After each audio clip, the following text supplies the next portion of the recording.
So welcome है एपियंस and अभी हम पढ़ रहे हैं इलेक्ट्रोडायनेमिक्स और दिवाली की छुट्टियां ख़त्म हो गई है और एक दो दिन का यहाँ पे गैप भी आ गया है। सो उसके लिए सॉरी, क्योंकि सिचुएशन कभी ऐसी होती है कि गैप लेना पड़ता है। तो यहाँ पे देखो इलेक्ट्रोडायनेमिक्स है वो हम शुरू करने वाले हैं। ईएमटी में अभी मैग्नेटोस्टैटिक हमने ख़त्म कर दिया है और इलेक्ट्रोडायनामिक्स हम शुरू कर रहे हैं। अब इलेक्ट्रोडायनामिक्स है उसमें मैंने बोला था कि इनिशियली पहले तो हमें ईएमएफ कवर अप करना होगा, मतलब कि ईएमएफ क्या होता है, इलेक्ट्रोमोटिव फोर्स पहले यहाँ पे देख लेते हैं क्योंकि उसके बेस पे क्वेश्चंस है वो पूछे जाते हैं। उसके बाद मैक्सवेल्स इक्वेशन उस पे ही पूरा इलेक्ट्रोडायनामिक्स है वो डिपेंडेंट है। तो मैक्सवेल इक्वेशन हम पढ़ेंगे और फर्दर मैक्सवेल्स इक्वेशन है वो डिफरेंट मीडियम में like dielectric, lossy dielectric, conducting medium, plasma medium, उसमें किस तरह से बिहेव करते हैं वो देखते हैं।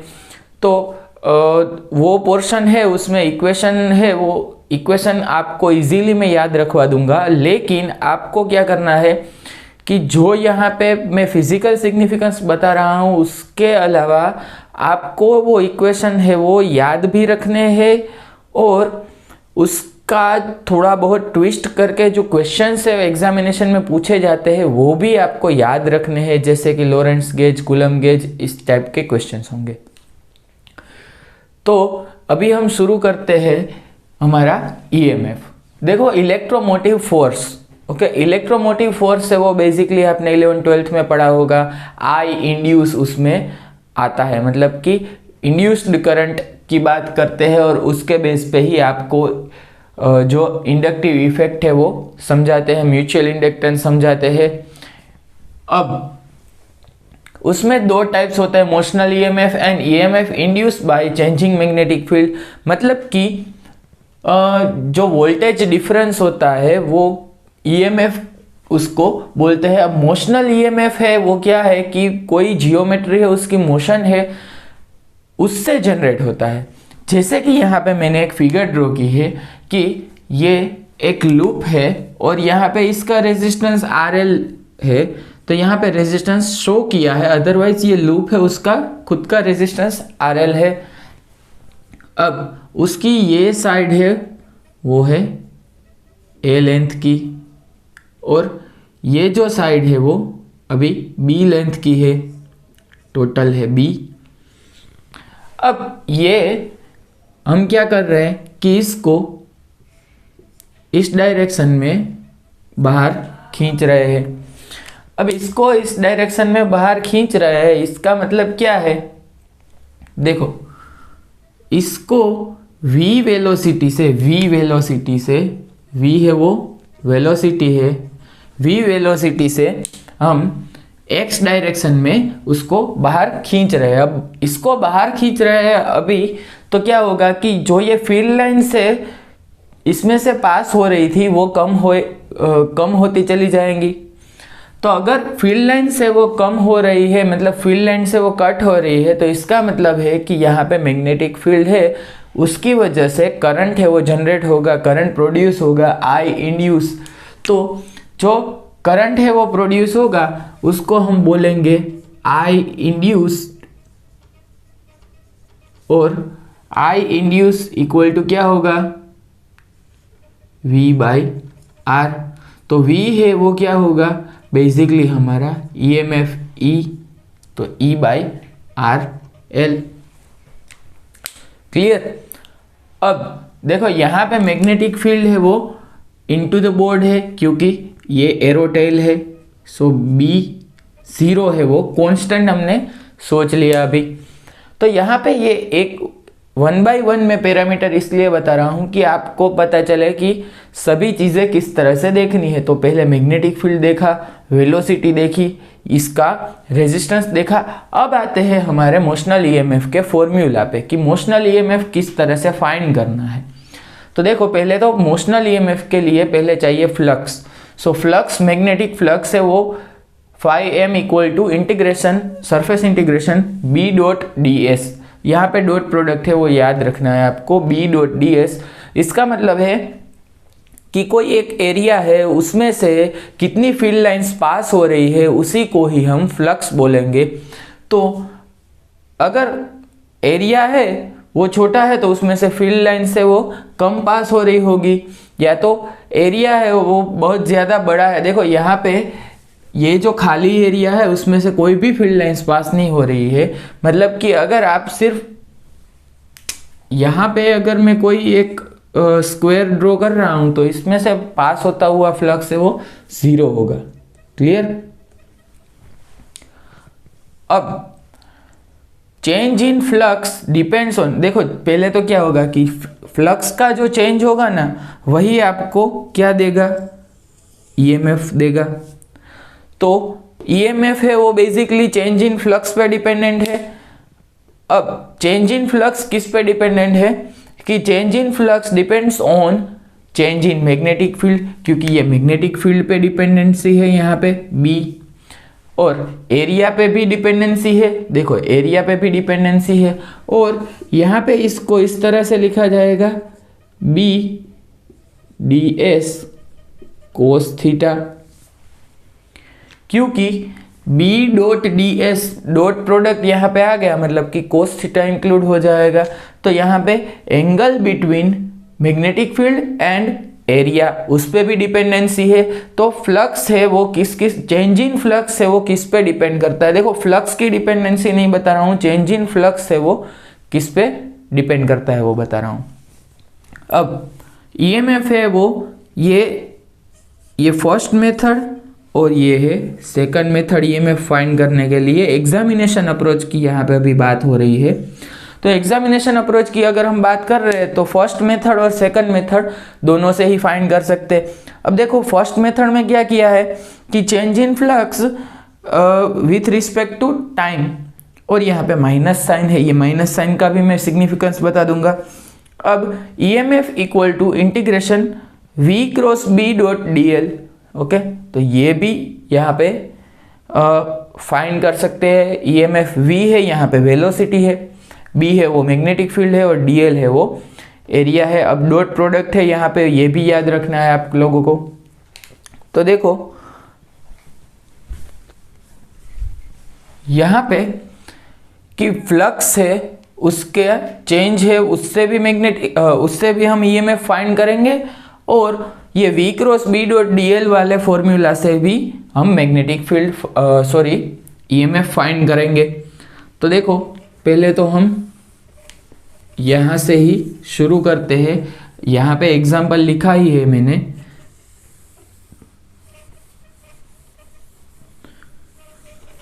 तो देखो पहले तो क्या करें हम कि E equal to integration V cross B। देखो यहाँ पे अगर वेलोसिटी दी गई है तो आप लोगों को डायरेक्टली ही सेकंड मेथड वाला फॉर्मूला अप्लाई करना है। तो वेलोसिटी आपको दी गई है यहाँ पे V, और V है वो कांस्टेंट वेलोसिटी है, V इक्वल टू कांस्टेंट, और A इक्वल टू 0, मतलब एक्सेलरेशन 0 है क्योंकि वेलोसिटी कांस्टेंट है। अब यहाँ पे देखो ये बाहर की साइड हम खींच रहे हैं, इसका मतलब देखो इसकी शॉर्ट ट्रिक भी बता दूंगा, लेकिन अगर हम बाहर की साइड खींच रहे हैं मतलब V है वो x डायरेक्शन में है। क्लियर। अब देखो यहाँ पे ये है x, ये है y और ये है z। क्लियर। तो फील्ड है वो कौन सी डायरेक्शन में है, देखो फील्ड है वो एरो हेड अंदर की साइड जा रहा है, तो फील्ड है वो कौन सी डायरेक्शन में है, माइनस जेड डायरेक्शन में है। ओके।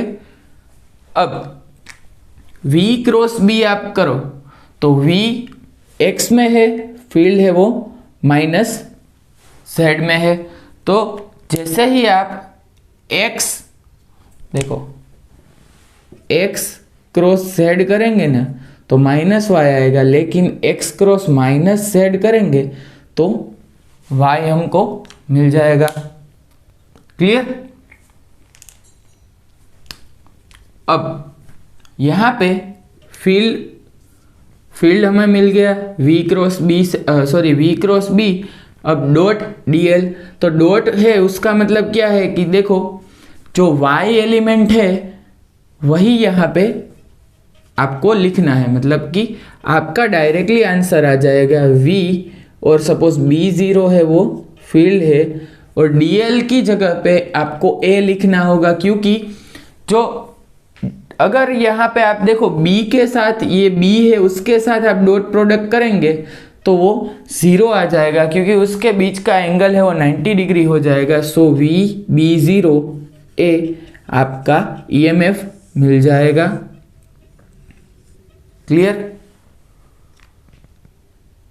अब यहाँ पे दूसरी एक बात मैं बता रहा हूं कि आप देखो ऑलवेज जब भी आप ट्राई करेंगे कि आपका जो लूप है वो सपोज बाहर आ रहा है अभी, तो लूप में इस तरह से EMF फ्लो होगा, इस तरह से करंट फ्लो होगा। देखो ये EMF है, अब करंट है वो इस तरह से फ्लो होगा, करंट की डायरेक्शन आपको पूछी जाती है, करंट इस तरह से फ्लो होगा कि लूप में जो मैग्नेटिक फील्ड लाइंस अभी कम हो रही है वेलोसिटी v की वजह से, उसको वो ओपोज करेगा मतलब कि लूप है वो खुद क्या करेगा कि ट्राई करेगा कि उसका जो खुद का करंट है उसकी वजह से जो मैग्नेटिक फील्ड जनरेट होगा वो इस मैग्नेटिक फील्ड की डायरेक्शन में ही होगा।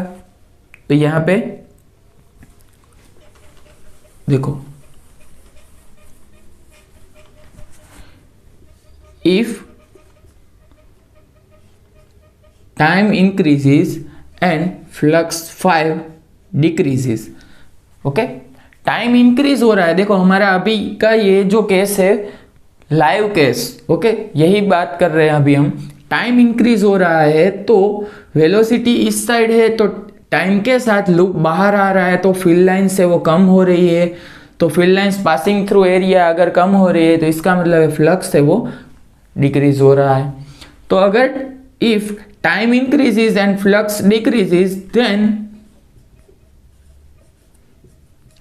I induce flows in such a way that magnetic field produced by I induce is in the direction of external magnetic field। Okay, तो इसका मतलब क्या है, देखो कि टाइम इंक्रीज हो रहा है और फ्लक्स डिक्रीज हो रहा है, तो आई इंड्यूस इस तरह से फ्लो होगा कि magnetic field induce by produce, या तो यहाँ पे इंड्यूस बोलते हैं, मैग्नेटिक फील्ड इंड्यूस लिख दो यहाँ पे, वो बेटर ऑप्शन रहेगा। Induced by I induce is in the direction of external magnetic field. तो यहाँ पे क्या होगा कि देखो करंट है वो क्लॉकवाइज घूम रहा है, तो ही यहाँ पे मैग्नेटिक फील्ड की डायरेक्शन में आएगा, तो करंट है वो इस साइड आपका मूव करेगा। तो यहाँ पे अगर आप सोचो तो ये बैटरी इस तरह से आपको अज्यूम होगी, क्योंकि पॉजिटिव है और ये नेगेटिव है। तो पॉजिटिव, देखो ये पॉजिटिव ये नेगेटिव, पॉजिटिव ये नेगेटिव, तो पॉजिटिव में से करंट है वो नेगेटिव में फ्लो होगा। तो आपको क्या करना है कि कभी भी आपको करंट की डायरेक्शन फाइंड करनी है तो आप पहले देखो V क्रॉस B करो, V क्रॉस B, तो अपवर्ड डायरेक्शन आएगी।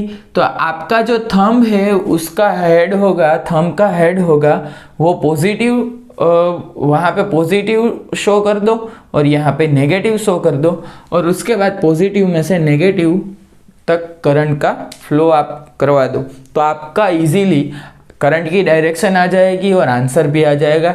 तो इसे हम हमारी देखो हमारे कम्युनिकेशन के लिए इसे हम बैटरी मेथड कह देंगे। तो कभी भी मैं बोलूँ कि ये इसका आंसर है वो बैटरी मेथड से आ सकता है, तो आप डायरेक्टली ही समझ जाना। तो ये स्टेटमेंट है वो बहुत ही ज़्यादा इम्पोर्टेंट है। और इसका इन्वर्ट स्टेटमेंट देखो, T if T increases or flux 5 increases, then I induce flows in such a way that magnetic field induced by I induce is in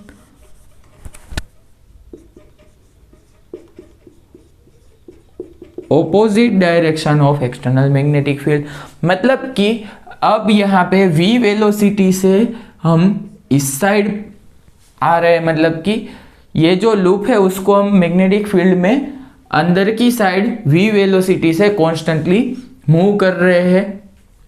तो क्या होगा, तो यहाँ पे देखो v वेलोसिटी से अगर हम अंदर की साइड मूव कर रहे हैं यूनिफॉर्म मैग्नेटिक फील्ड में, तो ये v है वो अंदर की साइड आ गया और क्रॉस b, देखो यहाँ पे v क्रॉस b, सो नीचे की साइड थंब आपका आ रहा है। तो मैंने बोला कि थंब है वो नीचे की साइड आ रहा है, तो आपकी बैटरी है वो डायरेक्टली ही इन्वर्ट साइड हो जाएगी।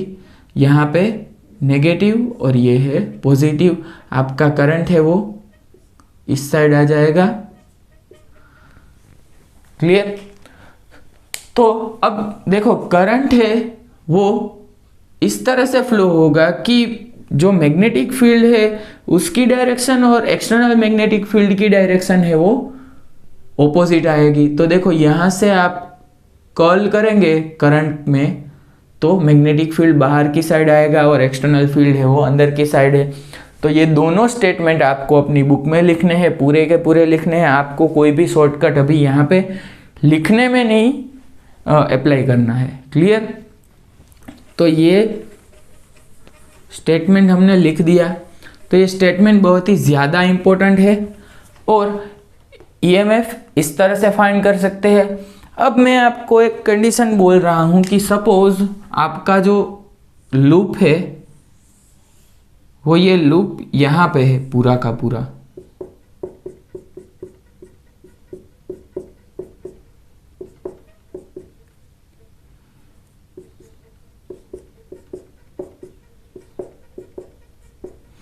आपका लूप है वो अभी पूरा का पूरा अंदर की साइड है और अंदर की साइड आप मूव करवा रहे हैं लूप को, तो क्या यहाँ पे ईएमएफ जनरेट होगा कि नहीं होगा? क्यों? क्योंकि देखो मैंने पहले ही बताया था कि देखो ईएमएफ जनरेट होने के लिए क्या चाहिए कि चेंज इन मैग्नेटिक फ्लक्स। तो चेंज इन मैग्नेटिक फ्लक्स यहाँ पे तो हो ही नहीं रहा है, क्योंकि आप v वेलोसिटी से इस साइड मूव कर रहे हैं या इस साइड मूव कर रहे हैं या अपवर्ड साइड मूव कर रहे हैं या डाउनवर्ड साइड मूव कर रहे हैं। कभी भी किसी भी डायरेक्शन में जाएंगे तो आपको जो फील्ड लाइंस पासिंग, देखो यहाँ पे b है वो यूनिफॉर्म है। यूनिफॉर्म का मतलब है कि सभी जगह है सेम ही फैला हुआ है। तो इसका मतलब है कि बी यूनिफॉर्म है और आप लूप को मूव करवा रहे हैं कोई भी डायरेक्शन में, तो आपका जो फ्लक्स है वो सेम ही रहेगा, क्योंकि लूप का एरिया सेम रहता है। तो लूप का एरिया सेम रहता है तो बी यूनिफॉर्म है, तो आपको कुछ भी ईएमएफ यहाँ पे नहीं मिलेगा। क्लियर। यहाँ पे ईएमएफ नहीं मिलेगा। ओके, आपकी बैटरी ही फॉर्म नहीं होगी। क्लियर। तो इस तरह का कोई केस है तो उसमें आपको देखना है कि ईएमएफ जनरेशन है वो 0 होगा। अब देखो E = -d phi m by dt, तो ये फॉर्मूला देखो, ये फॉर्मूला यूज कर लिया। अब यही फॉर्मूला यूज करते हैं डायरेक्टली ही। तो देखो पहले ये फॉर्मूला से हमारा आंसर आ गया। अब दूसरा फॉर्मूला लेते हैं और बाद में देखते हैं। अब हमें v वेलोसिटी नहीं दी है, हमें सिर्फ बोला है कि ये जो आपका मैग्नेटिक फील्ड है B0 है, ये लेंथ है वो b है, और अभी आप इसको बाहर खींच रहे हैं। ओके, तो क्या होगा, डायरेक्टली ही आप पहले 5 ढूंढ लो, flux 5 equal to integration b dot ds। तो आप जैसे ही एरिया पे इंटीग्रेशन करेंगे तो देखो एरिया है उस पे इंटीग्रेशन करेंगे तो a लेंथ है वो तो फिक्स ही रहेगी आपकी। जब v वेलोसिटी से आप मूव कर रहे हैं तो कौन सी लेंथ चेंज हो रही है, देखो यहाँ पे जो अंदर की साइड जो फ्लक्स है आपको फाइंड करना है, वो सपोज ये है dx। ओके, तो ये है वो dx में चेंज हो रहा है। तो आप क्या करो कि इंटीग्रेशन ये b0, और देखो इंटीग्रेशन आप पूरा का पूरा करेंगे तो क्या आ जाएगा, देखो b0 और a dx।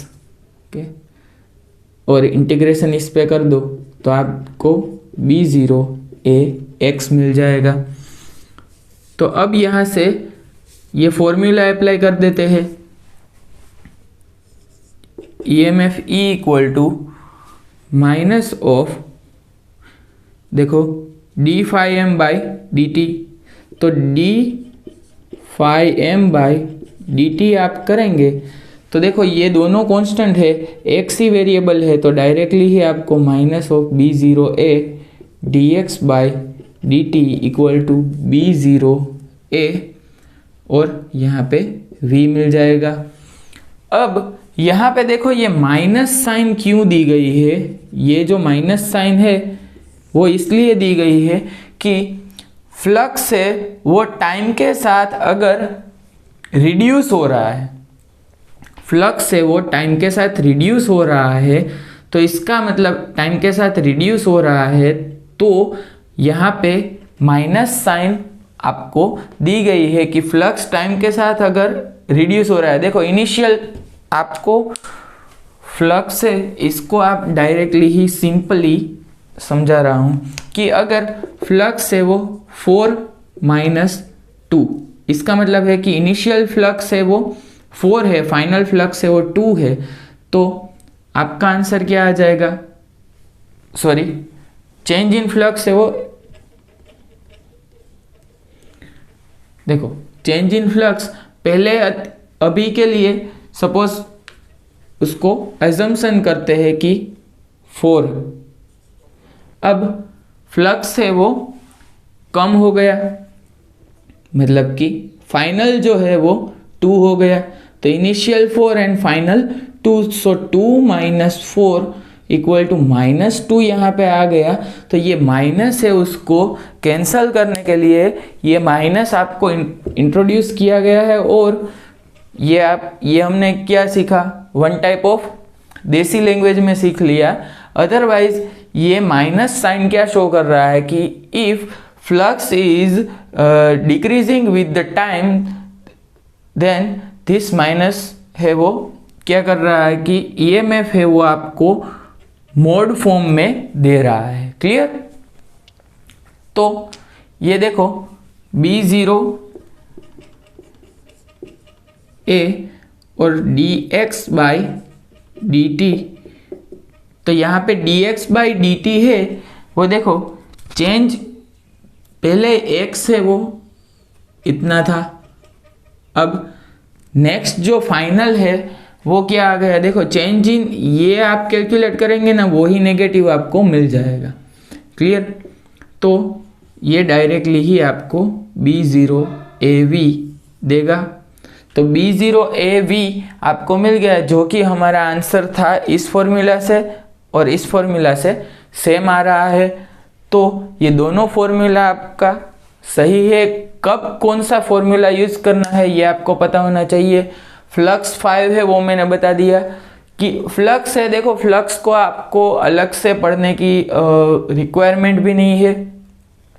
फ्लक्स है वो उसका आपको कंसेप्ट पता होना चाहिए कि कोई एरिया है उसमें से कितनी फील्ड लाइंस पास हो रही है, उसी को फ्लक्स कहेंगे। क्लियर? अब यहां पे देखो कि सपोज v कांस्टेंट है, यहाँ पे स्टेटमेंट लिखा है if v is not constant then a is not zero.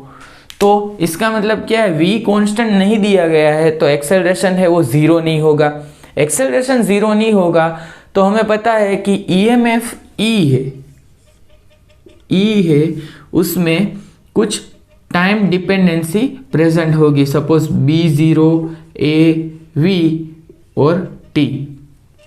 तो B0 A V है, इसको DC वोल्टेज DC EMF बोल दो, और E equal to suppose B0 A V और T होगा। तो इसका मतलब है कि ये है AC, क्योंकि टाइम डिपेंडेंट है। अब मतलब कि AC तो नहीं बोल सकते, ऑल्टरनेटिंग तो नहीं बोल सकते, लेकिन टाइम डिपेंडेंट है। टाइम में चेंज होगा तो करंट में चेंज होगा। क्लियर। अब रोटेशनल मोशन है, उसका एक एग्जांपल लिखते हैं और उसको सोल्व करते हैं कि रोटेशनल मोशन अगर हो रहा है तो क्या होगा।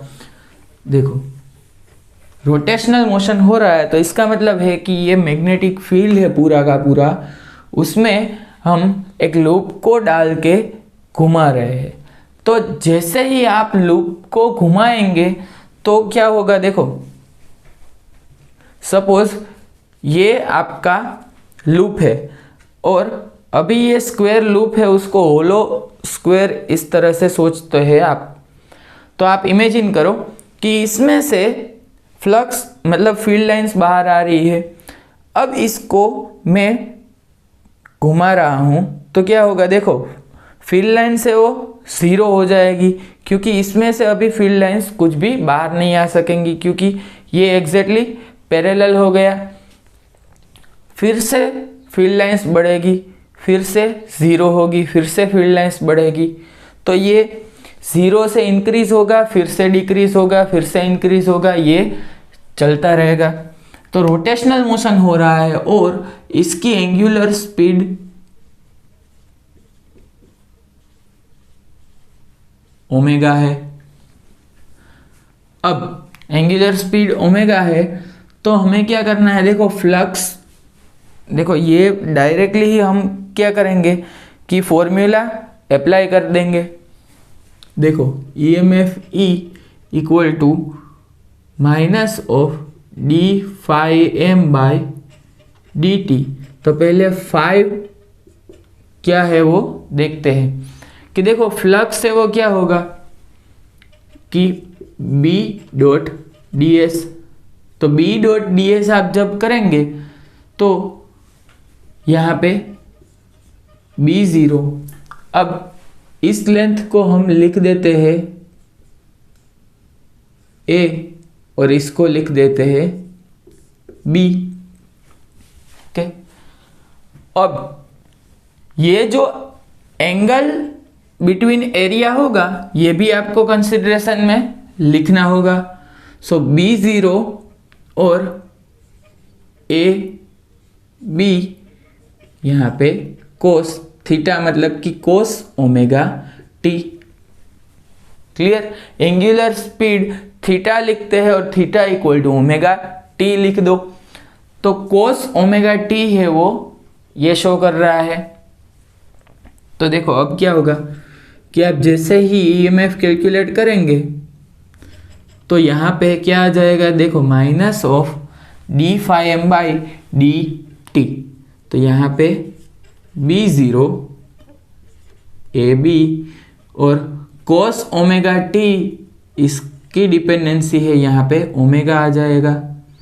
तो ओमेगा और cos, देखो cos ओमेगा टी है उसका डिफरेंशिएशन क्या आ जाएगा, minus of sine omega T, omega into sine omega T. तो यहाँ से EMF आपका माइनस माइनस कैंसिल हो जाएगा और B0 AB omega sine omega t. Clear. तो ओके,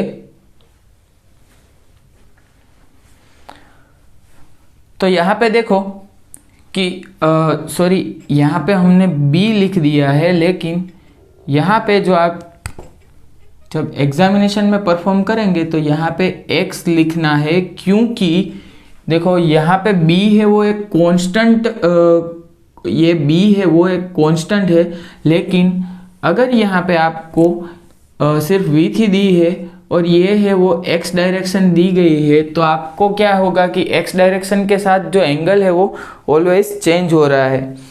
तो अब क्या करेंगे हम कि देखो कि ईएमएफ मिल गया है, तो अब आई इंड्यूस मिल सकता है हमें, आई इंड्यूस्ड। तो आई इंड्यूस क्या होगा, ई बाई आर एल। तो ई बाई आर एल क्या होगा, देखो B zero A x sign, sorry यहाँ पे ओमेगा और फिर sign omega T by R L.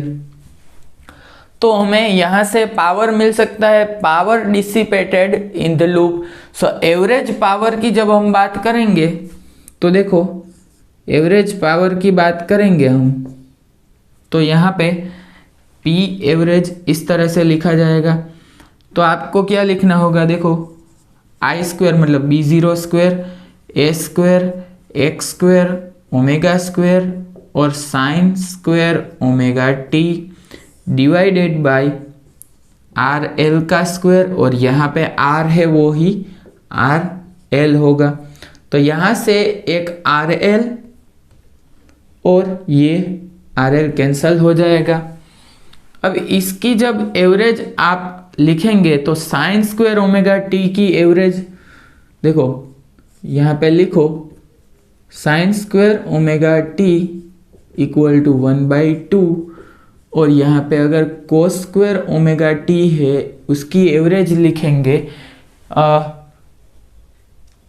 वो भी 1/2 आ जाएगी। अब यहाँ पे क्या हमें मिल जाएगा, B zero square A square, ये मैथमेटिकली आपको सिर्फ पता होना चाहिए 2RL, सॉरी। तो एवरेज पावर इस तरह से लिखा जाएगा। तो एवरेज पावर डिसिपेशन है वो भी आपको पता होना चाहिए। अब देखो हमने यहाँ पे क्या देखा, ईएमएफ देखा, रोटेशनल मोशन देखा, और ईएमएफ है वो कौन कौन सी चीज़ों पे डिपेंड करता है, मतलब कि फ्लक्स 5 है वो कौन सी चीज़ पे डिपेंड करता है, ये भी आपको एग्जामिनेशन में पूछा गया है और एग्जामिनेशन में पूछे जाने की प्रोबेबिलिटी ज़्यादा है। और इसके बेस पे अगर आपको क्वेश्चन आता है तो आप इजीली सोल्व करना, मतलब आप इजीली सोल्व कर सकते हैं। ऐसा नहीं है कि इसमें कुछ आप टेक्निकल एरर कर देते हैं, लेकिन आपको इंटीग्रेशन डिफरेंशिएशन परफॉर्म करने में आपको थोड़ा केयरफुल रहना होगा। अब देखो average power dissipated in the loop कर लिया। अब देखो अगर यहाँ पे देखो, यहाँ पे मैंने क्या किया कि B zero A x, sorry यहाँ पे फ्लक्स 5 आ गया, B zero A x cos omega T. अब अगर फ्लक्स है, देखो इनिशियल कंडीशन है वो हमें देखनी होती है कि अगर इनिशियली ये लूप है वो इस तरह से दिया गया होता, अगर ये मैग्नेटिक फील्ड है पूरा का पूरा, और इनिशियली ये लूप है वो इस तरह से है, मतलब कि ये 3D में ड्रॉ किया है, अदरवाइज सिंगल साइड ही आपको दिखेगी। ओके, सिंगल साइड ही आपको दिख रही है। अब यहां से इसको फिर से घुमाएंगे तो देखो एट t इक्वल टू 0 पे फ्लक्स 5 है वो 0 होगा। क्लियर? तो फ्लक्स 5 अगर 0 होगा तो इसका मतलब है कि t इक्वल टू 0 पे, देखो t इक्वल टू 0 पे फ्लक्स 5 कब 0 होगा कि जब आप साइन बी एक्स और यहाँ पे साइन ओमेगा टी, इस तरह से फ्लक्स लिखेंगे तब। क्लियर? तो ये है इनिशियल कंडीशन। तो आपको देखना है कि अगर फ्लक्स है वो जीरो है at time t equal to zero, तो आपको B zero A x sine omega t, और ये साइन ओमेगा टी के फॉर्म में लिखना होगा। तो आपका जो ईएमएफ होगा वो देखो साइन का डिफरेंशिएशन कोस होगा, तो ईएमएफ कोस ओमेगा टी के फॉर्म में आपको मिलेगा। क्लियर? समझ रहे हैं? तो देखो इसका मतलब क्या है कि यहाँ पे देखो फ्लक्स है वो साइन ओमेगा टी से चेंज हो रहा है, तो ईएमएफ है आपका वो देखो यहाँ से आपका ये फ्लक्स 5 है वो साइन ओमेगा टी से चेंज हो रहा है, तो जो ईएमएफ होगा वो कोस ओमेगा टी से चेंज होगा। यहाँ पे ईएमएफ ई लिख दो। तो बेसिकली देखो ये जीरो है यहाँ पे, तब कुछ ईएमएफ मतलब कि ये क्या है कि एक साइकिल होगा, तो ये साइन ओमेगा टी से चेंज हो रहा है, ये कोस ओमेगा टी से चेंज हो रहा है। तो बेसिकली रोटेशनल मोशन है ना, उसमें जब आप करंट आई इंड्यूस की बात करेंगे तो आई इंड्यूस है वो एसी करंट मिलेगा, अल्टरनेटिंग करंट मिलेगा। और अब हम बात करने वाले हैं कि नेक्स्ट टॉपिक जो है हमारा, उसमें थोड़े एग्जांपल्स होंगे कि आपको किस तरह से इनिशियल कंडीशन पुट करनी है और किस तरह से आपको किस तरह से एवरेज पावर डिसिपेशन है उसको कैलकुलेट करना है। और इसमें ईएमएफ है उसमें 1 और 2 अभी एक और मेथड है वो बच गई है, तो वो भी यहाँ पे देख लेते हैं। तो यहाँ पे देखो कि फेराडेज लॉ मैंने लिखा है कि integration contour integration E dot d l equal to minus integration d B by D t dot D s. अब ये फॉर्मूला कहाँ से आया? तो देखो हमें पता है कि फ्लक्स 5 है वो क्या है बी डॉट डी एस, और हम क्या करते हैं हर बार कि ये जो सरफेस इंटीग्रल है उसमें से b है उसको एज अ कांस्टेंट बाहर निकाल लेते हैं, क्योंकि हमें b है वो कांस्टेंट दिया गया होता है। लेकिन जब नॉन कांस्टेंट मैग्नेटिक फील्ड की बात आएगी तब ये b है उसको इंटीग्रेशन में से हम बाहर नहीं निकाल सकते, और EMF E equal to minus of क्या आ जाएगा देखो minus D phi by D T आ जाएगा। तो यहाँ पे क्या आ जाएगा देखो minus of D by D T integration over B dot D S. इस तरह से ईएमएफ कैलकुलेट कर सकते हैं। अब देखो बी को बाहर नहीं लिख सकते, लेकिन ये डिफरेंशिएशन को यहाँ पे अंदर की साइड लिख सकते हैं। तो यहाँ पे d B by D t dot D S इस तरह से लिख सकते हैं। तो और ईएमएफ है वो बेसिकली क्या होगा देखो ईएमएफ है वो क्या होगा कि कोई भी चार्ज पे जो work done on electric charge है वही ईएमएफ होगा। तो यहाँ पे इसको इलेक्ट्रिक फील्ड के फॉर्म में इस तरह से लिखा जाएगा कि contour integration E dot d L. अब अगर यहाँ पे ये कंटूर है ये सरफेस है, तो कंटूर में से सरफेस इंटीग्रल में हमें चेंज करना है, तो हमें पता है कि ये कर्ल का रूल लगेगा और यहाँ पे minus of del B by del T आ जाएगा, क्योंकि ये पार्शियल डिफरेंशिएशन के फॉर्म में लिखना पड़ेगा। तो देखो ये है वो बेसिकली फेराडेज लॉ ही है, लेकिन एक है वो इंटीग्रेशन के फॉर्म में इंटीग्रल फॉर्म में, और एक है वो डिफरेंशियल फॉर्म में है। तो ये है वो इंटीग्रल फॉर्म है और ये है वो डिफरेंशियल फॉर्म है फेराडेज लॉ का। तो मैक्सवेल्स इक्वेशन है वो उसमें भी यही आ जाएगा फेराडेज लॉ। अब यहाँ पे बात करते हैं कि del cross E equal to zero होगा, del cross E equal to zero होगा और del dot E equal to non zero, मतलब कि रो बाय एप्सिलॉन ज़ीरो, मतलब कि कुछ नॉन ज़ीरो टर्म आएगी। तो ये इलेक्ट्रोस्टैटिक फील्ड है और ये किससे प्रोड्यूस हुए हैं, चार्ज एट रेस्ट से प्रोड्यूस हुए हैं।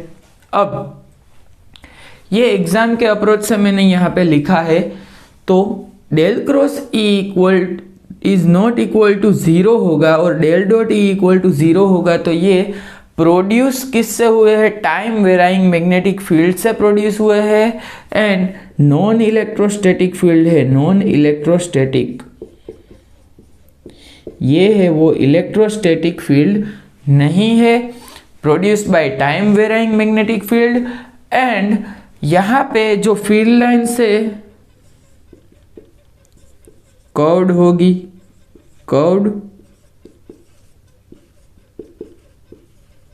फील्ड लाइंस, तो कर्व्ड फील्ड लाइन से इसीलिए यहाँ पे कर्ल है वो नॉन ज़ीरो आ रहा है और डाइवर्जेंस है वो ज़ीरो आ रहा है। क्लियर। अब यहाँ पे एक और चीज़ मैं बता रहा हूँ, ये जो फॉर्मूला है उससे, कि अगर आपका मैग्नेटिक फील्ड है बी वो इंडिपेंडेंट है टी से, मतलब टी रेज टू ज़ीरो है, और या तो आप बोल दो इंडिपेंडेंट बी, इंडिपेंडेंट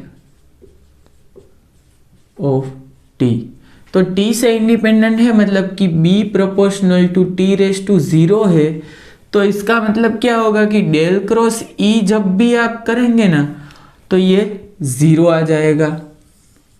अब अगर b प्रोपोर्शनल टू t है तो b डेल क्रॉस e करेंगे, देखो b प्रोपोर्शनल टू t है, ओके, तो b प्रोपोर्शनल टू t करेंगे ना तो डेल क्रॉस e आप करेंगे तो del cross e equal to कुछ कांस्टेंट आ जाएगा। Okay, del cross e equal to कोई कांस्टेंट आ जाएगा। तो देखो डेल क्रॉस ई जब आप करेंगे ना तो देखो बेसिकली क्या होगा कि डिफरेंट जो कंपोनेंट होंगे उसका डिफरेंशिएशन ही आपको मिलेगा, मतलब कि देखो del by del x E इस तरह से ही मिलेगा, minus of del E by del y, इस तरह से आपको कंपोनेंट मिलेंगे। लेकिन ये यहाँ पे सिर्फ बता रहा हूँ मैं कि ये कुछ कांस्टेंट टर्म मिलेगी। अब अगर b proportional to t square है तो देखो यहाँ पे b proportional to t square है तो क्या होगा कि आपका जो e है वो टाइम वेराइंग हो जाएगा। डेल क्रॉस e जब आप करेंगे तो कांस्टेंट नहीं मिलेगा, del cross E equal to constant नहीं मिलेगा, ये टाइम वेराइंग हो जाएगा। तो इसका मतलब है कि मैग्नेटिक फील्ड है उसमें, देखो मैग्नेटिक फील्ड है उसमें जब आप magnetic field is proportional to t square होगा तब आपका जो इलेक्ट्रिक फील्ड होगा वो टाइम वेराइंग आपको मिलेगा। अगर सिर्फ आपकी जो फर्स्ट पावर है मतलब कि b प्रोपोर्शनल टू t करेंगे तो भी ये e है वो टाइम वेराइंग नहीं मिलेगा। क्लियर। तो ये बेसिकली एग्जामिनेशन में कभी कभी इस टाइप के क्वेश्चंस पूछ लेते हैं जो कि जनरल एक कॉमन सेंस के टॉपिक्स होते हैं। मतलब कि आपको इस तरह का कोई हेडिंग नहीं मिलेगा कि चलो यहाँ पे हम बात करते हैं पर्टिकुलरली इसी टाइप के प्रॉब्लम्स की, या तो कोई भी बुक आप ले लो तो इस टाइप का ऐसा नहीं होगा कि हेडिंग बताया जाएगा कि प्रोड्यूस ये del cross E is not equal to zero produce by time varying magnetic field, और ये पर्टिकुलरली लाइन है कहीं पे लिखी होगी। ये आपको कॉमन सेंस से आपको समझना होता है कि कर्ल है उसका फिजिकल सिग्निफिकेंस क्या है। अब देखो कर्व्ड फील्ड लाइन से तो आप कर्ल करेंगे तो नॉन ज़ीरो आएगा क्योंकि यहाँ पे कर्व्ड फील्ड लाइन से तो आपको कर्ल नॉन जीरो मिलेगा, और डाइवर्जेंस कुछ डाइवर्ज ही नहीं हो रहा है तो इसका मतलब है डाइवर्जेंस है वो जीरो मिल रहा है। तो अब देखो यहाँ पे हम आज का लेक्चर है वो ओवर करते हैं, और नेक्स्ट टाइम हम पढ़ने वाले हैं कि म्यूचुअल इंडक्टेंस क्या होगा, सेल्फ इंडक्टेंस क्या होगा, किस तरह से उसको मतलब आप डिराइव कर सकते हैं, उसका फॉर्मूला क्या होगा, और किस तरह से वो आप ईएमटी में अप्लाई कर सकते हैं। उसके बाद मैक्सवेल्स इक्वेशन पढ़ेंगे, और मैक्सवेल्स इक्वेशन है वो मतलब उसमें जो नेक्स्ट लेक्चर है उसमें प्रॉब्लम्स तो हम करेंगे ही, लेकिन मैक्सवेल्स इक्वेशन है वो उसको भी एक बार इंट्रोड्यूस कर देंगे। उसके बाद जो Maxwell's equation in different medium है वो हम बाद में कर देंगे, और डिफरेंट मीडियम में मैक्सवेल्स इक्वेशन किस तरह से wave propagation in different medium वो हम कंपैरिजन के एस्पेक्ट से करेंगे। तो इससे पहले मैं बोल रहा हूँ कि अभी के जो नेक्स्ट 2 लेक्चर्स है वो आपको कंप्लीटली याद रखने हैं पहले, और उसके बाद ही 3rd लेक्चर है वो आपको देखना है। अदरवाइज आपको कुछ भी पता नहीं चलेगा कि सर क्या बोल रहा है, और ऐसा लगेगा कि यहाँ पे जो करवा रहा हूँ वो कहीं पे आया ही नहीं है।